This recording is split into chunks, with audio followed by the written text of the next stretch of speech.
बिस्मिल्लाहिर्रहमानिर्रहीम अस्सलाम वालेकुम एवरीवन। मैं हूं फ़हीम, आपके अपने channel tax talk with Faheem पर आपको खुशामदीद। अगर आप फ्रीलांसर हैं, Fiverr, Upwork, freelancer dot com, Toptal, People Per Hour या इसी तरह के किसी भी प्लेटफॉर्म जैसे कि फ्रीलांसर डॉट कॉम या किसी भी प्लेटफॉर्म से आप अपनी इनकम जनरेट कर रहे हैं, तो आज की वीडियो आपके लिए बहुत अहम है। आज की वीडियो में हम ये सीखेंगे कि फ्रीलांसर ने अपनी टैक्स रिटर्न 2026 को कैसे फाइल करना है। यहाँ ये बात बहुत अहम है कि एफबीआर ने 2026 के फॉर्म में बहुत सारी तब्दीलियां की हैं और इसको कंपैरेटिवली मैं ये कहूंगा कि पेचीदा बना दिया है। तो ये बहुत अहम है कि आप इस कंप्लीट प्रोसेस को जो मैं आपके सामने स्टेप बाय स्टेप शेयर करूंगा, इसको मुकम्मल तौर पर देखें और किसी भी स्टेप को आप स्किप ना करें ताकि आप अपनी 2026 की रिटर्न को दुरुस्त तरीके से फाइल कर सकें और किसी भी मुमकिन गलती से बच सकें। तो बगैर तहीर के आइए मैं आपसे स्क्रीन पे शेयर करता हूं। फाइलिंग के लिए सबसे पहले हम आईआरएस की वेबसाइट पे आएंगे। फाइलिंग का प्रोसेस आपके सामने रखने से पहले मैं एक छोटी सी रिक्वेस्ट करूंगा, क्योंकि ये एक चेंज प्रोसेस है तो अपने अपने माइंड को फ्लेक्सिबल रखना है। अगर आप फ्लेक्सिबिलिटी के साथ इस प्रोसेस को देखेंगे तो ये आपके लिए बहुत ही आसान हो जाएगा और आप अपनी टैक्स रिटर्न बहुत आसानी से फाइल कर सकेंगे। जी क्विकली स्टार्ट करते हैं। सबसे पहले आप आईआरएस की वेबसाइट पे आके आपने अपना लॉगिन पासवर्ड एंटर किया और लॉगिन पे क्लिक कर देंगे। यहाँ पे देन आप अपने कैप्चा को आप जो है वो वेरीफाई करेंगे, इसको सेम आप पंच कर देंगे और देन वेरीफाई पे क्लिक कर देंगे। तो ये आपके सामने आइरिस का इंटरफेस आ गया, जिसमें ये बताया जा रहा है कि टैक्स रिटर्न का 2026 का फॉर्म आपके लिए रख दिया गया है, जो कि आप एक्सेस कर सकते हैं। एक ऑप्शन ये है कि इनकम टैक्स रिटर्न 2026 यहाँ पे क्लिक कर लीजिए, दूसरी ऑप्शन डिक्लेरेशन है। But before hand I will suggest कि आप एमआईएस को ज़रूर देखिए, दो कि ये जो मैनेजमेंट इन्फॉर्मेशन सिस्टम और इससे रिलेटेड जो इन्फॉर्मेशन है, ये अब इंटीग्रेट कर दी गई है। आपके टैक्स रिटर्न के फॉर्म में भी आप ये देख सकते हैं, लेकिन यहाँ पे आई विल सजेस्ट ज़्यादा क्रेडिबल है। आप इसको इन्फॉर्मेशन सेंटर पे जाके आप यहाँ पे पेमेंट डिटेल्स में जाइए, टैक्स ईयर 2026 ऑलरेडी सिलेक्टेड है। आप सर्च पे क्लिक करेंगे तो ये पूरी समरी आ जाएगी। क्लाइंट की कॉन्फिडेंशियलिटी के लिए मैं इस पे क्लिक नहीं कर रहा। इस पे क्या डिटेल्स आएंगी, इसमें डिटेल्स आएंगी आपको जितनी फॉरेन रिमिटेंसेज आई, जो बैंक में रिपोर्ट हुई, बैंक ने उस पर टैक्स काटा, वो सारी की सारी समरी आ जाएगी। और इसके अलावा बैंक प्रॉफिट्स हैं, उनके ऊपर कोई टैक्स कटा है वो भी इसमें आ जाएगा। इसके अलावा आपने कोई प्रॉपर्टी की सेल परचेज की है या कि आपने क्रेडिट कार्ड से कोई इंटरनेशनल पेमेंट्स की हैं, ये एडजस्टेबल टैक्सेस हैं और यहाँ से आपकी इनकम भी डिटरमिन होती है। जो एफबीआर के पास है उसको कंप्लाई करना बहुत ज़रूरी है, वरना आपको एफबीआर की तरफ से नोटिस आ सकता है। तो इसको कंप्लाई करना बहुत ज़रूरी है, इसलिए मैंने आपके सामने रखा। क्विकली वापस जाते हैं इसको कैंसिल करके और इसको भी आप कैंसिल कर दीजिए। तो आप जो टैक्स रिटर्न का फॉर्म जैसे कि यहाँ से फिर डिक्लेरेशन से भी आप खोल सकते हैं। डिक्लेरेशन पे आके थर्ड ऑप्शन है tax return statement original for tax year 2026, उस पे क्लिक करके नॉर्मल रिटर्न पे क्लिक कीजिए। टैक्स ईयर 2026 आप सेलेक्ट कर लीजिए पीरियड को और कंटिन्यू पे क्लिक कर दें। ये जो आपके सामने डॉक्यूमेंट एक फॉर्म खुला है, ये आपके लिए नया है। आपने सबसे पहले क्या करना है, please select your source of income for tax year. यहाँ पे डिफरेंट इनकम के सोर्सेज आपके सामने आ रहे हैं। Income from salary, property rental income, income from other sources, income from agriculture, foreign sources और कैपिटल गेन। आपने जो फील्ड चूज करना है इस दफा, जो आपकी टैक्स रिटर्न फाइल होनी है, वो इनकम फ्रॉम बिजनेस से है। याद रखिए आपने ये फील्ड चूज करना है, तो आपकी as a freelance proper tax return file हो सकती है, अदरवाइज किसी भी ऑप्शन से नहीं हो सकेगी।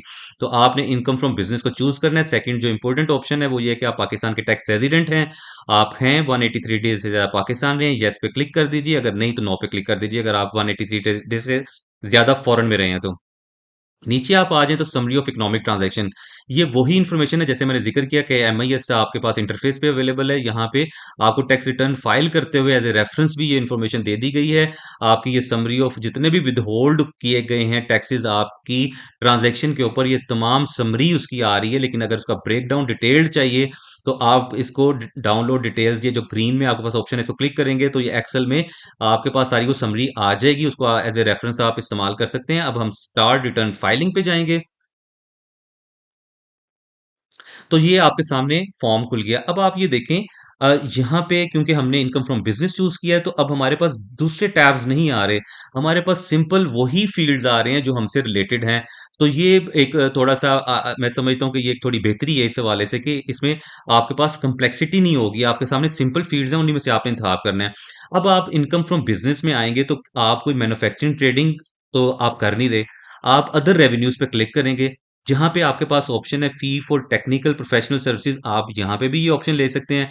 दूसरी मुख्तलिफ अकाउंटिंग गेन और ऑप्शन है, या फिर आप अदर्स पे आके आप इसको जनरलाइज भी कर सकते हैं। आप यहाँ पे भी आप इनकम को ऐड कर सकते हैं। चलिए आप अदर्स पे मैं आपको सजेस्ट करूंगा, आप यहाँ पे अपनी इनकम ऐड कर दें। आपकी इनकम क्या है, जो आपके पास फॉरेन रिमिटेंसेज आई हैं as a freelance services, जो कि जिस भी प्लेटफॉर्म से फाइवर, अपवर्क, freelance.com, या जिस तरह मैंने जिक्र किया, उन प्लेटफॉर्म से जो आपके पास थ्रू बैंकिंग चैनल आपके पास आई हैं, आपके पास रिमिटेंसेज, और इनके आपके पास पीआरसी, प्रोसीड रियलाइजेशन सर्टिफिकेट्स भी मौजूद हैं। ये आपकी फॉरेन रिमिटेंस की डेफिनेशन में पूरा उतरती हैं। हम एज्यूम करते हैं कि आपके पास 1 करोड़ आपके पास आया, 10 मिलियन की आपके पास रिमिटेंसेज आई, और आपने वो जो यहाँ पे इनकम को ऐड कर लिया इनकम फ्रॉम बिजनेस में आके, और इसी को कॉपी करके, बहुत इंपॉर्टेंट है कि आपने नेक्स्ट कॉलम जो कि सब्जेक्ट टू फाइनल टैक्स है, वहां पे आपने एंटर करना है। अगर आप ये एंटर नहीं करेंगे तो आपकी जो बिजनेस इनकम है नॉर्मल टैक्स रजीम में आएगी, उसके ऊपर स्लैब्स के लिहाज से 1 करोड़ इनकम के ऊपर अच्छा खासा टैक्स लग जाएगा। जबकि आपके पास ये प्रोविजन है कि आपकी जो इनकम है, जो रेमिटेंसेज हैं, सब्जेक्ट टू फाइनल टैक्स हैं, जो आपके पैसे जब पाकिस्तान में आते हैं यहाँ बैंक में, और वो टैक्स आपका काट लेता है, जो ड्यू टैक्स है 1%, यहाँ के अगर आप पीएसईबी से रजिस्टर्ड हैं तो 0.25%, वो जब कट गया तो आपकी जो टैक्स की लाइबिलिटी है फुली डिस्चार्ज हो जाती है। इसलिए बहुत इंपॉर्टेंट है कि आपने इस फील्ड को एंटर करना है, यहाँ पे कॉपी करके आपने एफटीआर करके यहाँ पे कैलकुलेट कर लेना है। ये जब आपने कैलकुलेट कर लिया तो दूसरा जो इंपॉर्टेंट इंपैक्ट है वो टैक्स डिडक्शन का है। आपने टैक्स डिडक्शन यहीं पे बिजनेस के नीचे आपको टैक्स डिडक्शन नजर आ रहा है। टैक्स डिडक्शन में जाके मैंने जैसे बताया वहां हमने फाइनल टैक्स को चूज किया, यहां भी हम फाइनल टैक्स में आएंगे।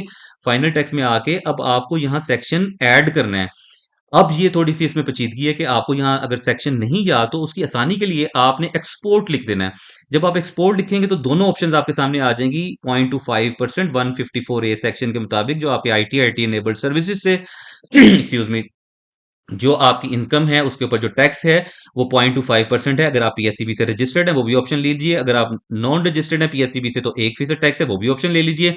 ये मैं दोनों ऑप्शन इसलिए ले रहा हूं कि अगर किसी को चूज करनी है दोनों में से एक, तो पता हो कि आप कैसे ले सकते हैं। और अगर ऐसा भी केस हो कि आप साल के दौरान कुछ अरसे में आप पीएससीबी से रजिस्टर्ड रहे हैं, तो वहां तो हम ये ज्यूम करते हैं कि पहले हम ये ज्यूम करते हैं कि साल के पहले वाले हिस्से में आपकी जो आधी इनकम आई थी 5 मिलियन जो था, उस वक्त आप पीएससीबी से रजिस्टर्ड नहीं थे, और उसके बाद आपकी जो आधी इनकम आई उस वक्त आप रजिस्टर्ड हो चुके थे, तो उसके ऊपर बैंक ने उसी लिहाज से टैक्स काटा होगा।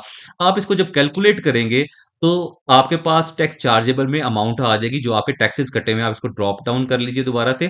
तो यही अमाउंट आपने कॉपी करके पेस्ट कर देनी है, और आप एज ए रेफरेंस अगर एमआईएस की रिपोर्ट में भी देखेंगे तो आपके ये टैक्सेस विदहेल्ड हुए होंगे।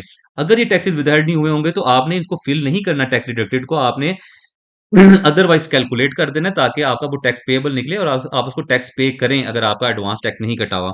तो ये एक इंपॉर्टेंट एंट्री हो गई। इसका मैं इंपैक्ट आपको दिखाना चाहूंगा, सॉरी, टैक्स चार्जेबल के अंदर मैं आपको इसका इंपैक्ट दिखाना चाहूंगा। कंप्यूटेशन में जाएंगे तो आप ये देखेंगे 1 करोड़ की आपकी इनकम बनी थी, उसके ऊपर आपका वो बता रहा है कि फिक्स फाइनल टैक्स की लाइबिलिटी थी, आपने वो फिक्स टैक्स आपका पे हो चुका बैंक में, आपके ऊपर जीरो लाइबिलिटी है टू पे टैक्स। ठीक है, ये एक इंपॉर्टेंट चीज है। उसके अलावा अगर हम जब हमने टैक्स की ये बात कर ली, अभी हम बिजनेस को दोबारा जाते हैं। अब जब बिजनेस की रिटर्न आप फाइल करें तो कुछ आपके ऊपर कंपल्शन है, लेकिन यहाँ पे अगर आप चाहें तो आप बिजनेस के एक्सपेंसेस भी एंटर कर सकते हैं, लेकिन आपको मैं बता दूं कि उसका कोई इंपैक्ट नहीं होने वाला, क्योंकि आपकी जो इनकम थी वो सब्जेक्ट टू फाइनल टैक्स थी।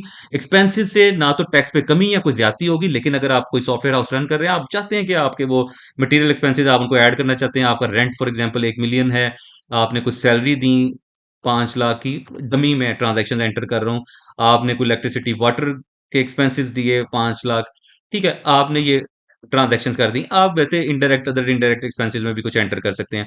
आपने ये अमाउंट्स एंटर कर दी, ये आपकी चॉइस है, इसका कोई इम्पैक्ट नहीं है। आप इसको फिल भी करेंगे तो आप ये दोबारा मैं आपको दिखा देता हूँ, टैक्स चार्जेबल में कंप्यूटेशन पे यहाँ पे आके कोई फर्क नहीं पड़ा, आपका जीरो का जीरो ही रहा, जो आपका टैक्स है वो ऑलरेडी एडजस्टेड है। इसके बाद बिजनेस के हवाले से जब रिटर्न फाइल होती है तो एक इंपॉर्टेंट चीज ये भी है कि आपने जो बैलेंस शीट है इसको भी एंटर करना है। ये अमाउंट आपने यहाँ पे ये लाजमी तौर पे करना है। अच्छा, उसमें क्या है कि आपका जो एसेट्स जो होते हैं ये आपके बिजनेस के असासा जात हैं, और आपकी इक्विटी लाइबिलिटीज ये बिजनेस के पेएबल हैं। सबसे इंपॉर्टेंट होता है कि आप जब बिज़नेस को करते हैं तो आप कुछ कैपिटल इंट्रोड्यूस करवाते हैं। फॉर एग्ज़ाम्पल आपने फ्रीलांसर के तौर पर 1.5 मिलियन से अपना बिज़नेस स्टार्ट किया। आपने ये कैपिटल इंट्रोड्यूस करवाया। उसका आपने क्या किया होगा? यहाँ से आपने या तो बैंक पे पैसे पड़े होंगे, उसके लिए फिर आपको बैंक अकाउंट ऐड करना है यहाँ पे, उसके आपने इन्फॉर्मेशन यहाँ ऐड करने हैं, आईबैन नंबर वगैरह। आई विल सजेस्ट कि आप प्लांट मशीनरी यहाँ पे ऐड कर दें। आपने क्या कोई फर्नीचर लिया होगा, टेबल कुर्सी एक ले ली होगी, एक लैपटॉप वगैरह लेके आपने, तो वो अगर फॉर एग्ज़ाम्पल आपने 1 मिलियन के आपने ये सासाजात लिए और अदर जो आपके एसेट्स है वहां पे आके आप 5 लाख एंटर कर दीजिए। देखिए यहाँ पे जो लाइबिलिटीज हैं और एसेट्स हैं ये टैली होंगे तो बैलेंस शीट आपकी टैली होगी, और बैलेंस शीट के बगैर वो आपको प्रोसीड नहीं करने देंगे। तो अब आपका ये जो इफेक्ट है वो सारा आ गया। आपकी इनकम प्रॉपर फील्ड्स में रिकॉर्ड होगी, आपके एक्सपेंसेस अगर आप चाहें रिकॉर्ड करना चाहें कर सकते हैं, लेकिन ये जो बैलेंस शीट है ये लाजमी तौर पे करनी है। आपके जो हैं विदहोल्डिंग टैक्सेस में आपने आना है, तो आपके पास एडजस्टेबल टैक्सेस की ऑप्शन है। यहाँ पे आप सेक्शन में जाके आप ऐड करेंगे ये कौन से टैक्सेस हैं। ये वो टैक्सेस हैं जो साल के दौरान आपके कुछ टैक्सेस कट गए, वो भी आप एडजस्ट कर सकते हैं। अगर इन केस आपकी लाइबिलिटी बनती है तो उससे आपका ये टैक्स एडजस्ट हो जाएगा, लाइबिलिटी नहीं बनती तो रिफंड हो जाएगा। आपके यहाँ पे क्योंकि सेक्शन आपके लिए याद करना मुश्किल होगा, आपने ये पंच कर लेनी है। टाइप कर देना सेल फोन, आप टाइप करेंगे तो ये देखें ये फील्ड ऐड हो गया। यहाँ पे एडजस्टेबल टैक्सेस में और आपका इंटरनेट का बिल हो सकता है। ठीक है, आप इंटरनेट का बिल वो आप ऐड करेंगे, ठीक है। आप ऐड करेंगे तो वो भी ऑप्शन आ जाएगी, आप उसके में जो टैक्स कटा है वो आप यहाँ मेंशन कर देंगे। इसके अलावा आपका हो सकता है आपने गाड़ी का टोकन दिया तो वो आप प्राइवेट व्हीकल लिखेंगे, प्राइवेट की आप लिखेंगे तो ये आ जाएगी, 234 सेक्शन की है, ये भी आपने ऐड कर लिया। इसके अलावा हाँ, मेजर ट्रांजैक्शंस जो आपकी हो सकती हैं जहाँ पे टैक्सेस कट्टे होते हैं, एडजस्टेबल प्रॉपर्टी की सेल परचेज से मुतल्लिक हो सकता है। हम प्रॉपर्टी की परचेज को एज ए सैंपल एक ट्रांजैक्शन ऐड कर लेते हैं, ये दिखाना आपको ज़रूरी है, आपके लिए बहुत इंपॉर्टेंट है। जब आप ये देखेंगे तो जैसे गाड़ी का टोकन आपने क्लेम करना है तो आपने गाड़ी का रजिस्ट्रेशन नंबर, कुछ मैं डमी से फिगर्स, चेसिस नंबर लाजमी नहीं है, ये मैंडेटरी नहीं है, इसकी वजह से फंसे ना रहिएगा। आप मेक पे चले जाइए, आप यहाँ पे आपने होंडा सिटी कर दिया, आपने यहाँ मॉडल एंटर कर दिया कोई, ठीक है, ये डमी ट्रांजैक्शन है, या इस तरह से आप करेंगे। और गाड़ी का टोकन फॉर एग्जांपल आपने 25,000 आपने टोकन पे किया, उसके अंदर जो टैक्स की अमाउंट थी वो एडजस्टेबल है बेसिकली, वो आप इसमें ऐड करके इसको कैलकुलेट करेंगे। इसी तरह यही एंट्री, इसी तरह आपने सेल फोन है तो उसमें आपने नंबर ऐड करके आपने लिख देना है कि जिस कंपनी का मोबाइल लिंक, आपने ये कर दिया। ये सिर्फ आपको दिखाने के लिए डमी ट्रांजैक्शंस की जा रही हैं, इसकी आप अमाउंट एंटर कर लेंगे। और जिस तरह के हमने इंटरनेट बिल किया था, इंटरनेट बिल में आके आप साइबर नेट कर दीजिए और यहाँ इंटरनेट लिख दीजिए, इंटरनेट, ठीक है, इंटरनेट बिल कर दें, तो आपका ये इसको फील्ड को आप ऐड कर देंगे। और याद रखिए प्रॉपर्टी की परचेज की सूरत में भी आपको यहाँ पे परचेज प्राइस एंटर करनी है, सेल की सूरत में सिर्फ आपको टैक्स जो कटा है वो बताना है। तो हम यहाँ पे 5 मिलियन की एज्यूम करते हैं कि हमारी प्रॉपर्टी थी जिसके ऊपर हमारा 50,000 टैक्स कटा, ये डमी ट्रांजेक्शन है। यहाँ पे इंटरनेट का हम बता देते हैं कि हमारा 25,000 का बिल था जिसके ऊपर हमारा 3500 टैक्स कटा। और इसी तरह हमारा जो सेल फोन का था वो भी 30,000 था और उसके ऊपर हमारा 2,500 टैक्स कटा। अब ये देखिए जो ये कैलकुलेट कर लेते हैं इनको, जो क्युमुलेटिव फिगर होगी उससे हमारा क्या निकल आएगा, हमारा कंप्यूटेशन पे आएँगे तो हमारा रिफंड बन जाएगा। देखें ये जितने हमारे वो प्रॉपर्टी के, सेल फ़ोन के वो सारे होके रिफंड बन गए, तो ये आपके लिए बहुत इंपॉर्टेंट है जानना। तो अभी तक हमने ये अपना एक प्रोसेस कंप्लीट कर लिया कि एक फ्रीलांसर अपनी टैक्स रिटर्न जब बिज़नेस में करेगा तो बिज़नेस में उसने कौन-कौन से फ़ील्ड्स का इंतखाब करना है, उसने बिज़नेस में आते हुए इनकम का सही फ़ील्ड में करना है, एफटीआर यानी फाइनल टैक्स रेजीम में वही अमाउंट को कॉपी कर लेना है। और उसके बाद आके अपना फाइनल टैक्स में टैक्स को एडजस्ट करना है। आपने अपनी बैलेंस शीट बनानी है जिसमें आपने कोई जो कैपिटल है उसके अगेंस्ट जो एसेट्स वगैरह बनाए हैं उसको बैलेंस शीट को बैलेंस करना है। और जो आपके टैक्सेस हैं वो प्रॉपर एडजस्टेबल टैक्सेस वो भी आपने एंटर कर ली, तो आपका ये प्रोसेस कंप्लीट हो गया। अब हम क्विकली वेल्थ स्टेटमेंट में जाते हैं। तो जब आप पर्सनल एसेट्स पे आते हैं वेल्थ स्टेटमेंट में, तो आपके सामने आप देख रहे हैं कि अब आपके सामने ऑप्शंस कुछ डिफरेंट तरह से आ रही हैं। आपने अगर कोई प्रॉपर्टी ऐड करनी है, अगर तो आपके पास पहले से जो प्रॉपर्टीज़ होंगी वो सब लिस्ट डाउन होंगी, वो आपके सामने खुली होंगी। लेकिन अगर आपने कोई नई प्रॉपर्टी ऐड कर रहे हैं तो उसके लिए आपने इधर प्लस पे क्लिक करना है। यहाँ पे ऐड प्रॉपर्टी की ऑप्शन पे जाना है, तो आपके सामने अब एक डिफरेंट तरीके से फॉर्म आ रहा है। आपको बहुत ज़्यादा फ़ील्ड्स देना है। पहले आप मैनुअल पंचिंग करते थे, लेकिन 2026 के फॉर्म में ये सारी चीज़ें करनी है। प्रॉपर्टी टाइप में आके आप अपनी प्रॉपर्टी टाइप चूज़ करेंगे, फॉर एग्ज़ाम्पल रेज़िडेंशियल प्रॉपर्टी है, उसकी सब टाइप चूज़ करेंगे, वो कोई कंस्ट्रक्टेड हाउस है, अगर घर है तो आप कंस्ट्रक्टेड हाउस ले लेंगे, अगर कोई फार्म हाउस है वो कर देंगे, लेकिन रेज़िडेंशियल प्रॉपर्टी में आपके पास या तो वो ओपन प्लॉट होगा, आपने ओपन प्लॉट ले लिया, डेट ऑफ एक्विज़िशन में यहाँ पे आप अपने डेट ऑफ एक्विज़िशन एंटर करनी है, फॉर एग्ज़ाम्पल क्योंकि हम ये नई प्रॉपर्टी ऐड कर रहे हैं, तो इसका मतलब है कि इसी फाइनेंशियल ईयर में कहीं प्रॉपर्टी हुई है, फॉर एग्ज़ाम्पल हम इसको हम जनवरी में 1 जनवरी 2026 में ले लेते हैं। लैंड एरिया यहाँ पे आपने बताना है मरलाज में है तो मरला ले लेंगे, केनाल है तो केनाल ले लेंगे, 10 मरला आपने ऐड कर लिया। एक्विजिशन कॉस्ट जो भी प्रॉपर्टी की एक्विजिशन कॉस्ट है वो आप ऐड कर लेंगे। फॉर एग्जांपल ये 3 मिलियन की प्रॉपर्टी है, आपने वो कर दिया। आपने यहाँ प्रोविंस टेरिटरी में आके आपने पंजाब को सिलेक्ट कर लिया, डिस्ट्रिक्ट में आके आप फॉर एग्जांपल लाहौर है तो यहाँ आप लिखेंगे तो वो नीचे ऑप्शन आ जाएगी, लाहौर आपने क्लिक कर दिया। और ये सिटी है, सिटी के अंदर कंटोनमेंट में है लाहौर में, जो भी आपका वो आपने बता दिया। यहाँ पे अब आप house number mention plot number mention कर देंगे प्लॉट की सूरत में। ठीक है, ये डमी ट्रांजैक्शंस हैं। और आपने बता दिया A B C street whatever ये आपने। और फैसल टाउन, ठीक है, ये आपने मेंशन कर दिया। तो आप ये सेव करेंगे तो देखें अब आपके सामने अगर कोई और प्रॉपर्टी भी ऐड करनी है तो आप प्रॉपर्टी ऐड कर सकते हैं। इस तरह से मैं आपको एक ट्रांजैक्शन करके दिखा दी कि आप किस तरह प्रॉपर्टी को ऐड करेंगे।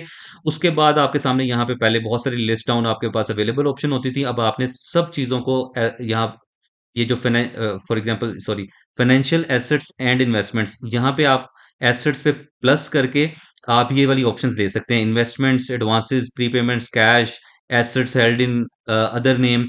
तो ये आप सारी ऑप्शंस को मैं टिक करके आपको दिखा देता हूँ किस तरह ये फील्ड्स आपके सामने वेल्थ स्टेटमेंट में आपके पर्सनल एसेट्स के साथ बाहर अपीयर हो जाएंगे। फिर उनके अंदर आप ट्रांजैक्शन करने के लिए आपको प्लस के निशान पे जाना है। इन्वेस्टमेंट्स में आके आप यहाँ पे अगर चाहें तो आप अपना बैंक अकाउंट यहाँ से भी एंटर कर सकते हैं, जबकि हमने बैंक अकाउंट की भी ऑप्शन ली है। यहाँ से भी जाके आप अपना बैंक अकाउंट मेंशन कर सकते हैं। यहाँ थोड़ी सी पेचीदगी है, आपको आईबैन क्योंकि वो लिंक्ड बैंक से उठाता है, तो आईबैन अगर लिंक नहीं हो रहा तो आपने परेशान नहीं होना। आपने यहीं इन्वेस्टमेंट जो पहली ऑप्शन है यहाँ पे आके आप अपना अकाउंट नंबर एंटर कर देंगे और आप अपना बैंक बता दें और इसको सबमिट कर दें यहाँ। और आपने 30 जून 2026 का बैलेंस यहाँ पे ऐड कर देना है। फॉर एग्जांपल आपका 50,000 बैलेंस है, ठीक है, ये आप ट्रांजैक्शन कर लेंगे। एडवांसेस पेमेंट्स रिसीवेबल क्या है, ये अगर आपने किसी को किसी को पैसे दिए हुए हैं, आपका एसेट है, आपने प्री पेमेंट्स या एडवांसेस या किसी से पैसे लेने हैं, ठीक है, ये देने वाले पैसे नहीं, लेने वाले पैसे हैं, आपने किसी को दिए हुए हैं तो वो आपने लेने हैं। तो यहाँ पे आप आके उसका सीएनआईसी वगैरह एंटर करेंगे। अब ये इन्फॉर्मेशन इंटीग्रेटेड है, बड़ा केयरफुली, अब आप यहाँ पे डमी ट्रांजैक्शंस नहीं कर सकते। यहाँ पे आप जिसकी भी इन्फॉर्मेशन देंगे उसको भी अपनी रिटर्न में ये बताना होगा कि उसने ये पैसे देने हैं जो आपने लेने हैं। तो इसलिए जरा केयरफुली ये चीजें, तो ये कैसे ऐड करना है ये मैंने आपको दिखा दिया। कैश इन हैंड में तो आप यहाँ पंचिंग कर सकते हैं, जो भी आपका 30 जून 2026 पे आप समझते हैं कि आपके पास 1 लाख पड़ा था, 5 लाख पड़ा था, यहाँ पे हम डमी ट्रांजेक्शन कर रहे हैं। Assets held on other name, यानी अगर आपने अपने जो माइनर बच्चे हैं या अपनी बीवी के नाम पे आपने कोई एसेट लिया हुआ है तो फिर उनका आप यहाँ पे कोई रजिस्ट्रेशन नंबर, पासपोर्ट नंबर, कोई भी चीज़ आप ऐड कर सकते हैं। इन्फॉर्मेशन ये ऑटो फिल्ड हो जाएगी, अगर नहीं तो आपको पंच करना होगा। मोस्ट प्रोबेबली ऑटो फिल्ड हो जाएगी। आपने इसको यहाँ पे सीएनआईसी नंबर एंटर करके आपने बता देना, जो भी आपके फैमिली मेंबर एक से ज़्यादा तो एक से ज़्यादा दफ़ा प्लस करके आपने ये जो भी एसेट्स उनके नाम पे लिए हैं यहाँ पे मैं। और उसके बाद बैंक अकाउंट्स का मैंने ऑलरेडी बता दिया। अब मूवेबल एसेट्स उसको लिए आपको यहाँ पे क्लिक करना है। उसमें ये आपके पास ऑप्शंस आ रही हैं, इक्विपमेंट, एनिमल, मोटर व्हीकल, जो भी आपसे रेलेवेंट फील्ड है वो आप लेने हैं। मैं आपको सिर्फ दिखाने के लिए तमाम फील्ड्स चूज कर लेता हूँ, ठीक है। यहाँ ये फील्ड्स आप ले लेंगे और उसके अंदर आप अपनी एंट्री जो भी अमाउंट्स है वो एंटर करते जाएंगे। मोटर व्हीकल के केस में जिस तरह के पहले आपने देखा, सेम उसी तरह आपने registration number, chassis number mandatory है, आपने ये सारी इन्फॉर्मेशन यहाँ पे ऐड करेंगे। इसी तरह कोई हाउस होल्ड इफेक्ट्स हैं, हाउस होल्ड इफेक्ट्स में क्या आइटम्स होती हैं, इसमें आपका अगर घर में कोई इक्विपमेंट है, फर्नीचर है, इक्विपमेंट में आपके इलेक्ट्रिक अप्लायंस, एसीज वगैरह या आपने जो खरीदे हैं या जो पहले से होंगे तो वो यहाँ पे अमाउंट एंटर होगी प्रीवियस ईयर्स की। अगर आपने कोई उसमें ऐड ऑन किया है, कोई एसी लिया है, घर में कोई फर्नीचर ऐड किया है, वो आप ऐड कर सकते हैं। पर्सनल आइटम्स में आपका कोई मोबाइल या इस तरह की कोई आइटम, आपका लैपटॉप है, वो आप एंटर कर सकते हैं। इसके अलावा एनी अदर एसेट्स में आप जाके कोई भी डिस्क्रिप्शन से आप अमाउंट एंटर करके आप एनी अदर एसेट्स में भी आप ऐड कर सकते हैं। तो ये एक तरीकाकार है सारी ट्रांजैक्शन करने का। उसके बाद आप लाइबिलिटी अगर साइड पे आते हैं तो लाइबिलिटी में आप ये देखते हैं बिजनेस कैपिटल की आपने देखा ट्रांजैक्शन ऑलरेडी यहाँ पे फील्ड है, जो हमने वहाँ पे बिजनेस में कैपिटल ऐड किया था 1.5 मिलियन, वो ऑलरेडी यहाँ पे आ रहा है। पेएबल बोरिंग्स में क्या करेंगे, यहाँ प्लस करके आप यहाँ पे लिख सकते हैं लोन फ्रॉम रिलेटिव या लोन फ्रॉम बैंक या जो भी आपके लोन्स होंगे वो आप ऐड कर देंगे। जो 30 जून 2026 पे पेबल बैलेंस होगा, फॉर एग्जांपल वो 5 लाख है, वो आपने अगर ऐड कर देंगे तो उससे आपके एसेट्स उसी अमाउंट से आपके रिड्यूस हो जाएंगे। ठीक है, तो ये आपके इस तरह से होगा। अब ये आपकी जो है ना पर्सनल एसेट्स की आपने इन्फॉर्मेशन कंप्लीट कर ली। अब आप रिकंसिलिएशन ऑफ नेट एसेट्स पे आएंगे।